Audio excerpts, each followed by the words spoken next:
Happy Friday, Giants fans. Welcome back to Giants Latest. Every year I think we're going to escape the OBJ back to the Giants talk. And every year I am wrong on that. This year I figured, you know what? We're finally done. We're moving on, right? And then bam, OBJ goes and he posts a photo of him and his son sitting outside MetLife Stadium, and the caption is talking about how he had some amazing experiences there. He's grateful for all of it and he can't wait to have more experiences with him and his son. Now, the reason why this is all being talked about is it started with that photo, but then Malik Neighbors comments, "We still have work to do." Okay? So that's that. Then Abdul Carter posts on his stories the screenshot of Malik Neighbors' comment on the photo and writes, "It's time." And then Brian Burns also commented on the photo with the eyes emoji. Will there be an OBJ to the Giants reunion? Here's what I'm going to say about this. I think it's a possibility. I think it's always a possibility. And I think there's a couple of reasons for that. Number one, OBJ has always said that he wanted to come back to New York. He had great experiences there. And obviously, Dave Gettleman ruined what potentially could have been, a really amazing wide receiver to watch and electric plays. Ruined that for us. He stole that away from us. And this is why us Giants fans have trust issues. So, obviously that whole thing, there was some bad blood there. He said some things about Eli, but, I don't like what he said about Eli, but at the same time, I think you can't condemn someone for the rest of their whole life for one thing that he said. I think he learned from it. I think it didn't come out right the way that he was trying to say it. The same thing with Tiki Barber.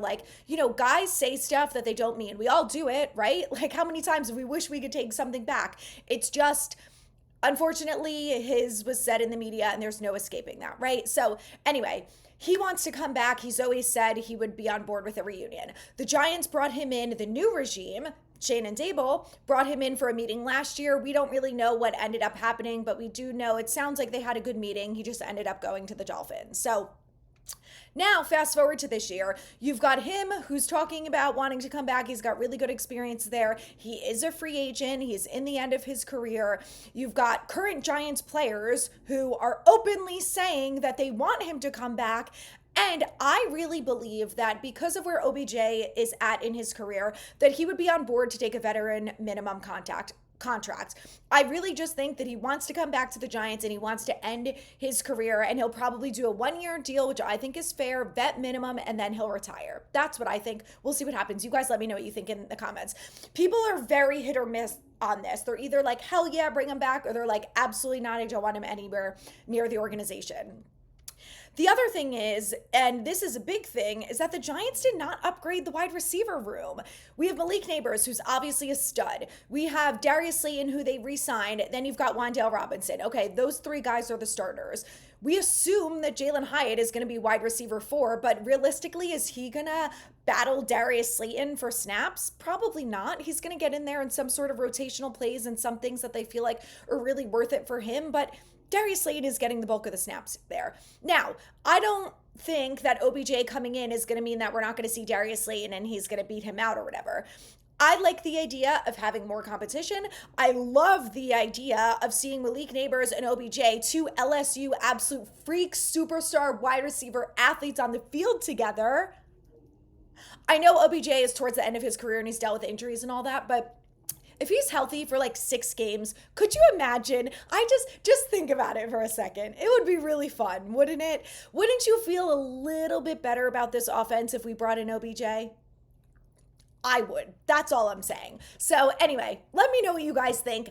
I think it's a possibility. I also, like I said, think it's really fascinating that you've got 3 Giants players who commented on it, who are openly saying, we want to bring him back. We love seeing him at MetLife Stadium.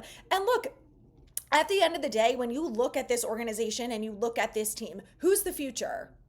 It's Malik Neighbors, Jackson Dart, probably, and Abdul Carter. You've got one offensive stud that you already know of. You've got a defensive stud. Like, those guys are likely to be the captains and the players who run this football team. And if they're both out here, like, we want OBJ back. I think if you're the front office and you're Joe Shane and Brian Dable, you have to consider it and you have to look at your whole body of work and say, we have a veteran quarterback who's going to get OBJ the ball. We've got a veteran wide receiver in OBJ who's going to help out the young guys, who maybe can teach Jalen Hyatt a couple things, who can mentor them on what not to do in the media, and how to make the most out of your career with the Giants. Like, I think that as you get older, and I think OBJ is a perfect example of this, is you look back on the things that you did wrong, you have regrets and think like, what could I have done differently?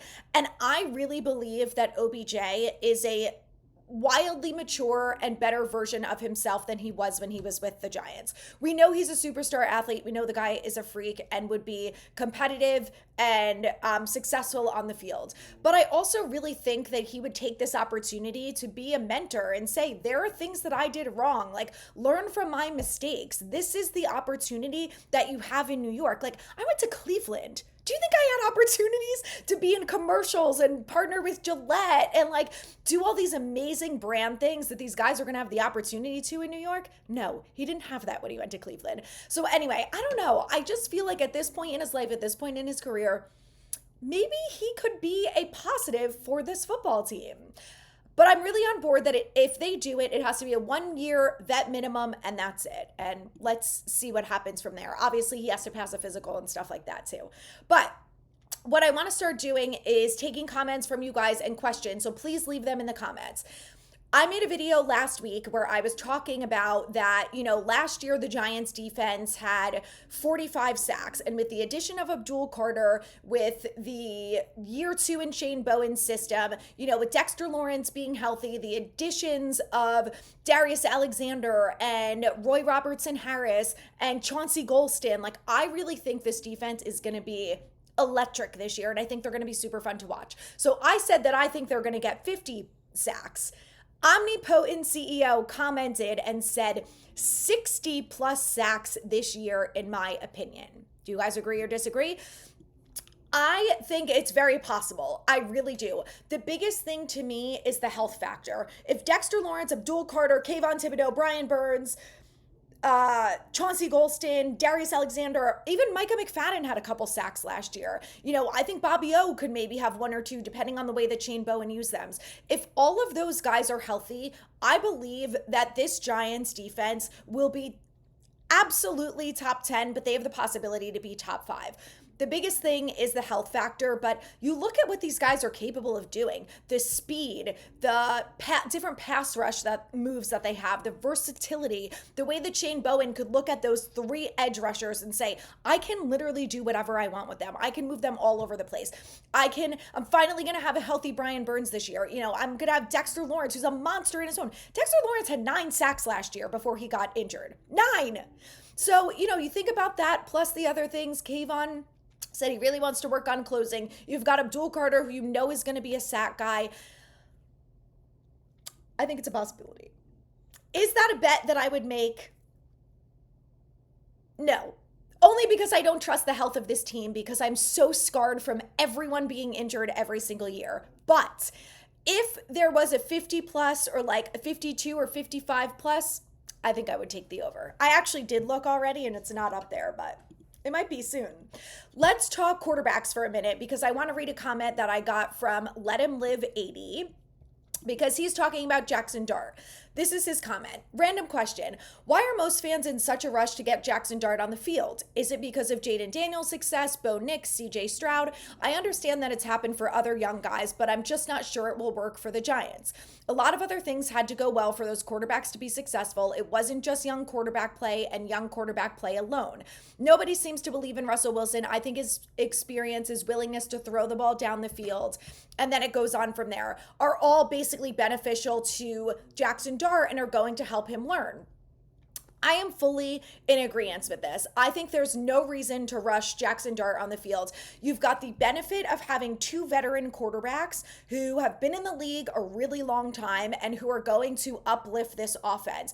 And you have Jackson Dart as a backup.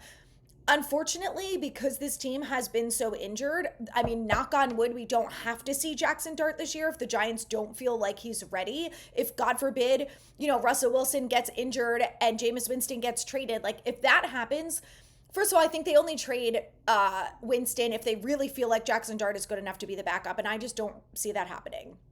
But let's say hypothetically, God forbid, Wilson and Winston both get injured. Dart is going to play. Like they're not, I don't think they're putting in DeVito before him. So, in that case scenario, fine, but I just don't think it's a good idea to rush him. I do think that there's a couple reasons why fans are dying to see him. Number one, the Giants traded back into the first round for him. So obviously there's belief that the organization really feels like this is the franchise quarterback and he's our guy. So what are we waiting for to play him? I think that's part of it. The second part of it, I agree with you 100%, is the fact that you look at Jaden Daniels and Bo Nix and CJ Stroud and some of these other quarterbacks who year one were incredible. But I also agree with what you said. It wasn't just them, right? And when you look at the Giants, there are still a lot of question marks on offense. We have the same offensive line as last year, which is great. But if Andrew Thomas goes down and we put in James Hudson, does anyone feel confident that this offensive line is still going to function? I don't. I have to see it until I believe it. And we're going against some really good teams this year. So, because there are still question marks around the offensive line, I think it's hard to say like they're going to be amazing and hold up really well against the Eagles' defensive line. Like, I don't feel so great about that. Maybe by the time we play the Eagles, they will have some good reps under their belt and everyone will be healthy. And, the continuity and gelling and all of those things are really going to help them. That's ideal, right? But, the health thing is a big factor. And then, of course, you look at the skill positions and, we didn't upgrade a ton of places there. We brought in a 7th round tight end. Other than that, we have the same tight ends as last year. We brought in Cam Scattaboo. He's the only addition to the running backs room. And for wide receivers, we re-signed Darius Slayton. We didn't bring in anyone new. And we still have question marks for everyone outside of the starting 3 wide receivers. There's hope that Jalen Hyatt's going to develop. There's hope that some of these UDFAs are going to be able to be useful. There's hope that Amir Smith-Marset in year 2 is going to be a good slot receiver and maybe can rotate with Wandale. But until we actually see any of that, we don't really know. So I think it's not fair to throw Jackson Dart into that offense when you realistically don't know how successful and how good it's going to be. And, I've talked about this a lot, that this Giants team is very slow to gain any type of momentum or play fast. And there's a possibility that we might not even know what this offense looks like until week 3 or week 4 because they're just slow. It's what they've done the last few years and it's unacceptable. That's a problem. They need to work on that. But, I think that's part of it. And I think what's really important about Dart is the fact that because we traded into the first, we have that 5th-year option. So there's no need to rush him. They went out of their way to bring in 2 veteran quarterbacks. That is so important to me. Focus on the veterans until you build up this team and you feel like, okay, we are good enough that we are a quarterback away from being a contender. We're good enough that if we put Jackson Dart in the mix, yeah, he's going to have a learning curve, but he's going to figure it out and he's going to play well. And he's going to be capable of handling this Brian Dable offense and everything that comes with it. So I think those are a couple things. If you guys have any other reasons why you think, that fans are so dying to get Jackson Dart in over Russ Wilson, let me know in the comments. And again, if you have any questions, let me know. I will answer them next week.